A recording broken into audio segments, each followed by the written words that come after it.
السلام علیکم، آپ دیکھ رہے ہو وائس آف انفارمیشن اور میں ہوں نیم شاہ۔ تذکرہ حضرت موسیٰ علیہ السلام۔ موسیٰ علیہ السلام کی سیریز پر یہ ہماری 11 نمبر ویڈیو ہے۔ اگر آپ دوستوں نے وہ 10 ویڈیو نہیں دیکھی ہے تو ان کا لنک میں ان ویڈیو کے ڈسکرپشن میں ڈال دوں گا، وہ ضرور دیکھیے۔ تو چلیے ہم اپنا 11 نمبر ویڈیو شروع کرتے ہیں۔ قارون کا حضرت موسیٰ علیہ السلام سے حسد کرنا۔ اللہ تعالیٰ ارشاد فرماتا ہے، ترجمہ: بے شک قارون موسیٰ علیہ السلام ہی کے قوم میں سے تھا، پھر وہ ان کے خلاف سرکش ہو گیا اور ہم نے اس کو اتنے خزانے دیے تھے کہ ان کی کنجیں اٹھانے سے کئی طاقتور مرد تک جاتے تھے۔ ابن کثیر میں ہے کہ قارون حضرت موسیٰ علیہ السلام کا چچزاد بھائی تھا۔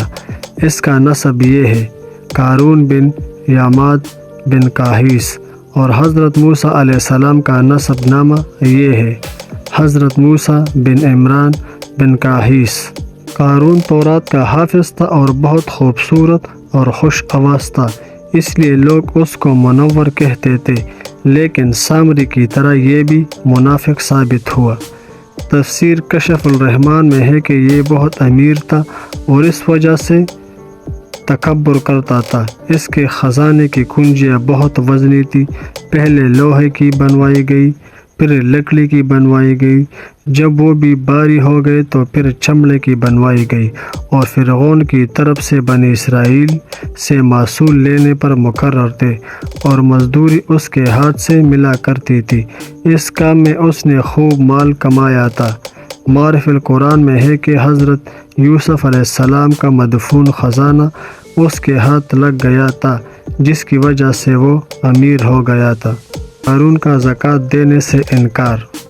حضرت موسیٰ علیہ السلام کے ہاتھوں فرعون غرق ہوا تو بنی اسرائیل کی محصول بھی ختم ہو گئی، جس کی وجہ سے اس کی روزی بند ہو گئی۔ اس بنا پر یہ حضرت موسیٰ علیہ السلام کے ساتھ حسد رکھتا تھا اور آپ علیہ السلام میں 100 طرح کے عیب نکالتا تھا اور تہمت بھی لگاتے تھے۔ اور دوسرا یہ کہ اس کی خواہش تھی کہ بنی اسرائیل کی قیادت مجھے ملے، اور اس کی حضرت موسیٰ علیہ السلام سے اس نے شکایت بھی کی تھی۔ تو آپ علیہ السلام نے فرمایا، یہ جو کچھ ہے اللہ کی طرف سے ہے، مگر وہ اس پر مطمئن نہ ہوا اور حضرت موسیٰ علیہ السلام سے حسد کرنے لگا۔ کون کے علماء نے اس کو زکوٰۃ دینے کی ہدایت کی تو اس نے صاف انکار کر دیا کہ میرے اس مال میں کسی کا کچھ حصہ نہیں ہے، یہ مال میں نے اپنے محنت اور ہوشیاری سے حاصل کیا ہے۔ تفاسیر میں مذکور ہے کہ قارون ایک دن نہایت ہی قیمتی پوشاک پہن کر ایک سفید خچر پر بیٹھ کر نکلا، اور اس کے جلوس میں ہزاروں پیدل سوار تھے۔ اس نے اپنے غلاموں کو بھی بیش بہا پوشاکیں پہنائی ہوئی تھی۔ اس کا یہ ٹاٹا زیب و زینت دیکھ کر دنیا داروں کے منہ میں پانی بھر آیا اور کہنے لگے کہ کاش ہمارے پاس بھی اس جتنا مال ہوتا، یہ تو بڑا خوش نصیب اور قسمت والا ہے۔ علماء کرام نے دنیا داروں کی یہ بات سن کر انہیں اس خیال سے روکنا چاہا اور انہیں سمجھانے لگے کہ دیکھو، اللہ تعالیٰ نے جو کچھ اپنے مومن اور نیک بندوں کے لیے اپنے ہاں تیار کیا ہوا ہے وہ اس سے کروڑہ درجہ بہتر ہے۔ تمہیں ان درجات کو حاصل کرنے کے لیے اس 2 روزہ زندگی کو صبر سے گزارنا ہوگا، جنت صابروں کا حصہ ہے۔ قارون کا حضرت موسیٰ علیہ السلام پر تہمت لگانا۔ عرض یہ کہ قارون کی شرارتیں بڑھتی گئی اور کسی صورت بھی وہ زکوٰۃ دینے پر آمادہ نہ ہوا۔ اللہ تعالیٰ کے حکم سے سرتابی کرتا رہا، یہی تک کہ ایک مرتبہ وہ حضرت موسیٰ علیہ السلام کے مجمع عام میں ایک عورت کو لے کر گیا۔ اس عورت کو بہت پیسے دے کر اس بات پر آمادہ کیا تھا کہ جب حضرت موسیٰ علیہ السلام وعظ کرنے کے لیے کھڑے ہو تو ان پر تہمت لگا دینا۔ چنانچہ ایک دن جب موسیٰ علیہ السلام زنا کی حدیں بیان کر رہے تھے تو قارون کڑے ہو کر دریافت کیا کہ اے موسیٰ، اگر آپ بھی اس فعل قبیح کے مرتکب ہو تو کیا سزا کے مستحق ہوں گے؟ آپ علیہ السلام نے فرمایا، بے شک۔ قارون نے عورت کی طرف اشارہ کیا۔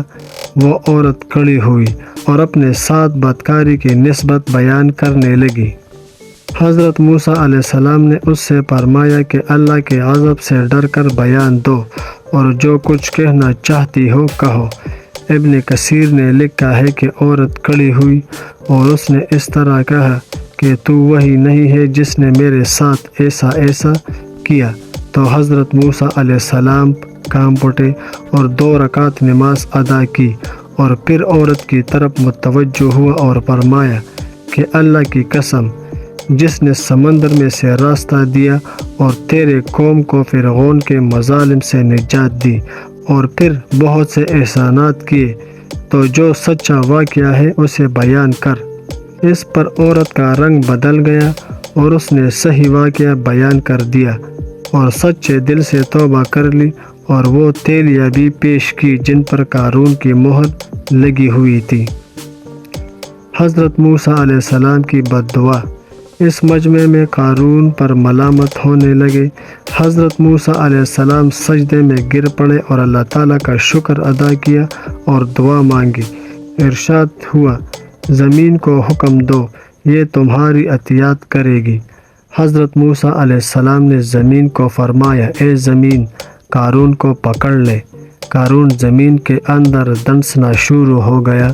اس سے قبل آپ علیہ السلام نے اعلان فرمایا کہ تمام بنی اسرائیل یہاں سے چلے جائے۔ اگر آپ دوستوں نے میرے چینل کو سبسکرائب نہیں کیا ہے تو چینل کو سبسکرائب کریں اور بیل کے آئیکن کو ضرور پریس کریں، کیونکہ اس طرح کی خوبصورت اور معلوماتی ویڈیو کی نوٹیفیکیشن آپ دوستوں کو ملتی رہے۔ اس سے قبل آپ علیہ السلام نے اعلان فرمایا کہ تمام بنی اسرائیل یہاں سے چلے جائے اور صرف قارون اور اس کے ساتھی یہاں ٹھہریے۔ صرف 2 آدمی قارون کے ساتھ بیٹھے رہے اور وہ بھی زمین میں دنسنے لگے۔ ان سب نے چلانا شروع کر دیا اور حضرت موسیٰ علیہ السلام سے معافی مانگنے لگے۔ آپ علیہ السلام برابر زمین کو حکم دیتے رہے کہ اس کو پکڑ لے، یہاں تک کہ زمین قارون کو نگلتی چلی گئی۔ بعض مفسرین نے صرف قارون کے دنسنے کا ذکر کیا ہے۔ دنستے دنستے بھی قارون آنکھوں کے اشاروں سے معافی مانگتا رہا، لیکن حضرت موسیٰ علیہ السلام نے اس کو معاف نہ کیا۔ بنی اسرائیل کے بعض لوگوں کو شک ہوا کہ حضرت موسیٰ علیہ السلام نے اس کے مال پر قبضہ کرنے کے لیے ایسا کیا ہے، اس لیے اس کا سامان بھی اس کے ساتھ ہی دنسا دیا گیا۔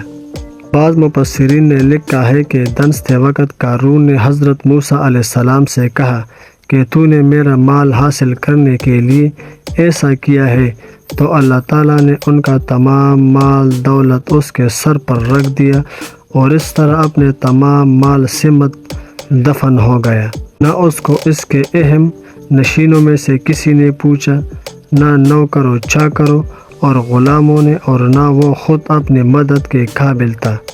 اللہ تعالیٰ نے ارشاد فرمایا، پھر اس کی مدد کو کوئی ایسی جماعت نہیں ہوئی جو اس کو اللہ سے بچا لیتے، اور نہ وہ خود اپنے آپ کو بچا سکا۔ جب قارون کا یہ انجام ہوا تب دنیا داروں کی آنکھیں کھلی، جو کل تک یہ کہہ رہے تھے کہ کاش ساز و سامان ملتا جو قارون کو ملا، کہتے تھے اس کا حشر دیکھ کر کہنے لگے کہ بس جی، معلوم ہو گیا کہ بندوں میں سے کسی پر روزی کی فراہی اور کسی پر تنگی، خوش نصیبی اور بد نصیبی کی علامت نہیں۔ اس کو مالداری نے تباہ کر دیا اور ہمیں غریبی نے بچا لیا۔ اگر ہم بھی مالدار ہوتے تو شاید ہمارا حشر بھی اس جیسا ہوتا۔ یہ ہماری حضرت موسیٰ علیہ السلام کے تذکرے پر 11 نمبر ویڈیو تھی، اور اگر آپ دوستوں نے وہ 10 ویڈیو نہیں دیکھی ہے تو ان کا لنک میں اس ویڈیو کے ڈسکرپشن میں ڈال دوں گا، وہ ضرور دیکھیے۔ اور اگر آپ دوستوں نے میرے چینل کو سبسکرائب نہیں کیا تو پلیز میرے چینل کو سبسکرائب کریں اور بیل کے آئیکن کو ضرور پریس کریں، کیونکہ آپ دوستوں کے ایک لائک اور ایک سبسکرائبر سے کچھ نہیں جائے گا، مگر ہمارا بہت حوصلہ بڑھے گا اور ہم اور بھی محنت سے کام کریں گے۔ ملتے ہیں ایک دوسرے ویڈیو کے ساتھ، اجازت چاہتا ہوں، والسلام۔